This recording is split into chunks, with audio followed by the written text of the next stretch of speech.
Distinguished and honorable professors, dear Mr. Rector, university staff, and our students. Today we have next initiative, next conference, in agenda, and our visitor, the Professor Qafqaz. I hope that it will be too. And I will try first to introduce himself. Actually, his background is very rich. It's volumes of pages.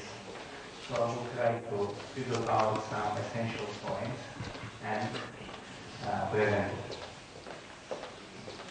So, Mr. Qafqaz, his professional career has focused on research, education, and training in environmental contamination with an emphasis on human and ecological risk assessment and risk management.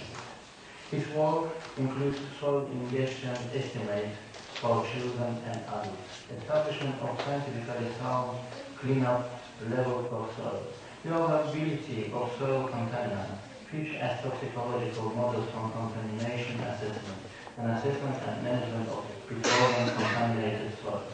Dr. Qafqaz has developed and conducted over 45 conferences, workshops, and courses both nationally and internationally, and has made presentations at over 100 national and international meetings. Since 1985, his conference at the University of Massachusetts on contaminated soils, sediments, and water has attracted over 10,000 environmental professionals from over 40 countries. Dr. Qafqaz has published over 100 articles and reports, and co-edited and co-authored 25 books. Dr. Qafqaz created the Association for Environmental Health and Sciences, formerly the Association for the Environmental Health of Soil, in 1989, and served as executive director. He helped found and has scientific publications and so created 7 peer-reviewed journals: Journal of Soil and Sediment Contamination, Human and Ecological Risk Assessment, Journal of Phytoremediation, Journal of Environmental Forensics, Journal of Child Health, Non-Linearity Journal, and Journal of Medical Risk. In addition, Dr. Qafqaz co-created the International Society for Environmental Forensics in 2004. Since September 2003, Dr. Qafqaz has served as Vice Provost for Research at the University of Massachusetts, and now Dr. Qafqaz at Qafqaz University, and we're honored to be invited you here.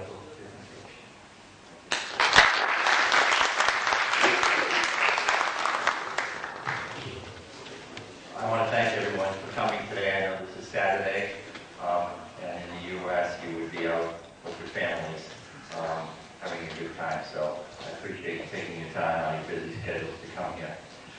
What I want to try to present today is an overview of petroleum contamination using the Kuwait oil rigs as an example.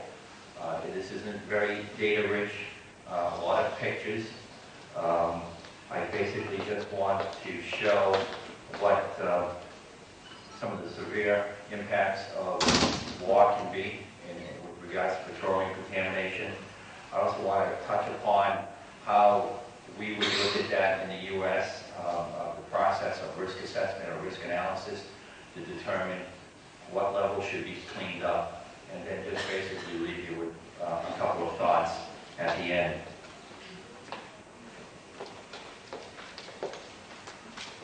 I know you know what Kuwait is, but let me just go through this quickly. So,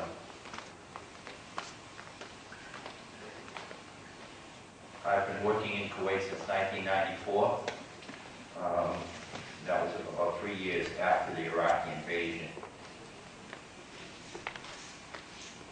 Kuwait is itself here on the Persian Gulf.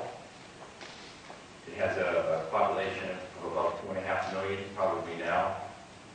The oil fields in Kuwait. We have a pointer. The oil fields are, the bay in the middle is Kuwait City, surrounds the bay. The oil fields, there are two major oil fields in Kuwait, right in the north of the city, and the major one is south of the city, the Bergan field. As you can see, it outlined a little bit in gray there. Kuwait City is a city of about 1 million people, 750,000 or so. This was taken back in probably about 6 or 7 years ago. You can imagine, just like I'm seeing in Baku, there's been a lot of construction in Kuwait City in the last couple of years with the price of oil going up. On August 2nd in 1990, the Iraqis invaded Kuwait. This is a long history of invasions back and forth over probably 100 years or so. And as I say, on August 2nd, 1990, they invaded Kuwait.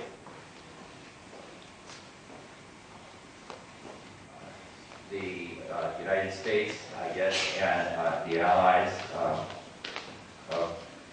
put together an army to liberate Kuwait, and liberation took place on February 21st of 1991. So we were about 5 or 6 months later, Kuwait was liberated.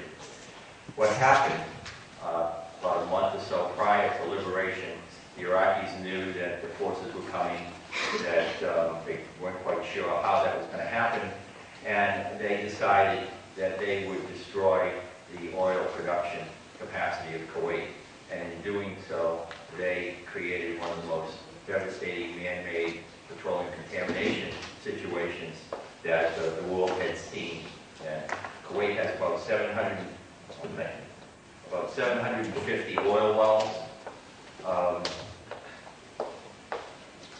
And the plan by the Kuwaitis, the plan by the Iraqis was to destroy all the wells. And I've seen copies of memos distributed by the Iraqi army of how to go about destroying the wells using hand grenades and so forth.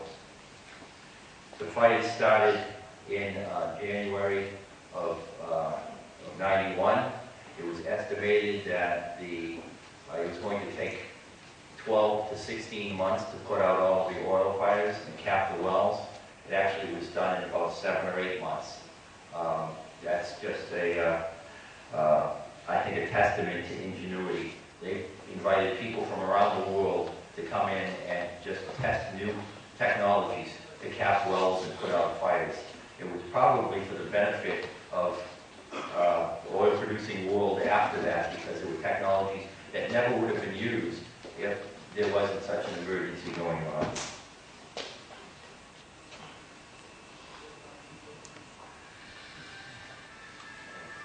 This is playing some music here, but that's okay. I didn't know how to delete the music part, but anyway. Kuwait oil production is very unique. I don't know if it's unique, but it's particular. All of the oil wells in Kuwait are artesian. You don't have to pump the oil out of the oil wells. I don't know if that's the case here in Baku, but there it just comes up naturally. The oil fields are also about 300 meters above the shoreline. So once it rises naturally, it flows through the pipelines by gravity to the terminals. That becomes important because once you break a pipeline in Kuwait, the oil just flows naturally. And that's what led to what was referred to as the oil lakes. The petroleum releases were referred to as the oil lakes problem of Kuwait, which is unusual that you would assign such a non-serious term to a big pollution problem and call them lakes, oil lakes. You can see here, this was, I think, about 9:30, 10 o'clock in the morning. They went for months without seeing the sun. The oil wells, the 750 oil wells, probably about 650 were on fire. There were about 100 that just spewed oil that didn't ignite. Ultimately, they burned off about 500 million barrels of oil during that time period. It's estimated anywhere from 100 to 200 million barrels of oil were released into the environment. Another 15 to 20 million barrels were released into the marine environment in the Persian Gulf. This is an oil well that was either, the flame was put out or it never ignited, and it would just continue to flow. You can see they were trying to collect the oil in oil ponds next to the wells, and it just continued for months. Here are the oil pipes, distribution pipes in Kuwait. This is in '94. This is after it's been restored. But what happened was the tanks just went over the oil pipes, broke them, and the oil, because of the artesian pressure, just continued to flow over the countryside. These are storage tanks. This, again, was in the late 90s.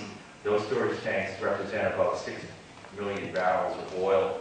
This was interesting because at the time, the U.S. uses about 16 million barrels of oil a day. So it gave me a chance to look at the volume. But what happened was that those tanks were destroyed, they were shot, they were blown up, and so immediately 615 million barrels of oil was released to the immediate environment. This is a picture from a plane showing the landscape of Kuwait after this. That's all oil. In the forefront is the collection ponds. In the back, it's just the oil being released. It hasn't soaked into the ground yet. And then in the back, you can see what looks to be dry areas, but that's just what they refer to as tar creek, or tar. Just as far as the eye can see in the oil fields, just devastation. Now, the thing that was interesting to me as an environmentalist was that things happened right away that one might appear was an emergency situation of environmental importance. But the actions that occurred immediately really had nothing to do with the environment. The actions that happened immediately was to recover as much oil as possible so it could be sold. This was resources. Kuwait, only resource after the 30s, Kuwait used to be the center of pearl production in the world. But after Japan learned how to artificially raise pearls, the only resource that Kuwait has is oil. So they were collecting this because it was money on the ground. It wasn't an issue of the environment. It was a significant economic impingement. Again, another shot from a different area. It's as far as the eye can see, devastation. There were other problems. The Iraqi army did not just take everything with them when they left. They had landmines that they had planted. There was a lot of tanks, grenades, ammunition, or munitions left behind that was then covered by them with oil as well. Again, this is oil. This is an oil lake, and here is some transport vehicles captured in there. I took these pictures. It was in 1994. So this is 3 years after the liberation, and there was still, to this day, there's still oil lakes, and still cleanup was taking place 3 years later. And again, tanks, a lot of munitions there. Here's an example of some of the munitions that were taken. Some of them were recovered from the oil lakes. So even to clean up the environment, you had to, people lost legs, arms, their lives because of munitions that blew up as they tried to collect the oil. As a matter of fact, I was in Kuwait in 2002, and there was warnings about landmines and unexploded munitions in the desert in 2002. So it still hasn't been cleaned up completely. This is Tar Creek. You can see that the gray area, there's a line right here. This is all Tar Creek. This was a lake at one time. taken probably about 10 years after the invasion. So sand has formed, it's blown on it, you see a little bit of vegetation. You can see the tire tracks. These are tank tracks, 10 years old on the desert, and they're still there as well. This just shows you some of the penetration. I've got a closer shot of that. You'll see that the upper layer is concrete. It's like a pavement in a parking lot. And you can see in this one that this is all concrete, that all of the volatile components have left. It's now a semi-solid. Even 10 to 12 years later, you could walk on parts of this and break the solid layer and go into tar that was liquefied tar.